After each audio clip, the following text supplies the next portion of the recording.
So the thing I'm gonna tell you in this video will require 2 mods, and after watching this, you will be able to make Scratch look aesthetic, or what do we call it? Sick. So let's get started. So first of all, we're gonna do this in online Scratch editor, and if you wanna be offline, you can just use TurboUp Desktop without some features, but it will work. So to do this, we need Scratch add-ons and Better 3.0. These extensions are available on Google Web Store for free, and you can just get them from the link in the description. Also, if you want to know how they work, these are the videos you can watch. All the links are in the description. So first of all, open the Scratch online editor, and as you can see, this is normal now.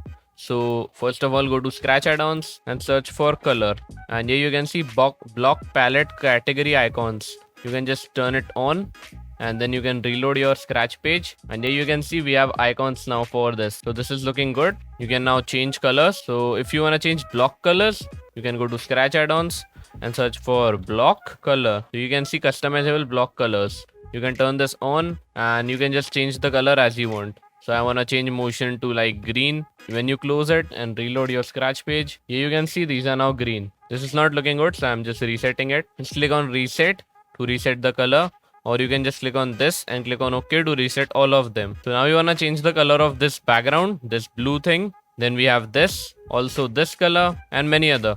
So to do that, you can use Better 3.0.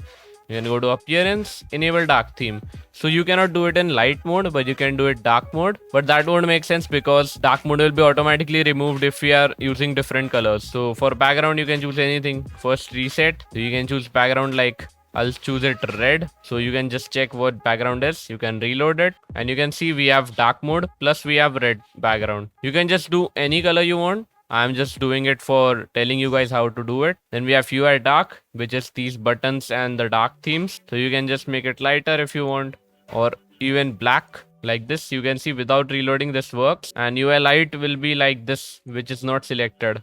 You can make it white if you want, like this. This is not looking good. And you can also change library elements. Like if you set it to black and now go here, you can see these are black. And you can change text color, like I want it to be yellow. And here you can see the text is now yellow. Not the block text, but other text is yellow. Then we have header. Header is this blue thing. You can just change it to red if you want, or any color. Like let's set it to purple. So here you can see this is now purple. And if you want to reset, you can click on reset. So this was very easy. You can also customize your Scratch editor in many ways. I have a video on this. You can just check that out to customize your Scratch editor. And this video was for theming. So thank you guys for watching, and I'll see you in the next video.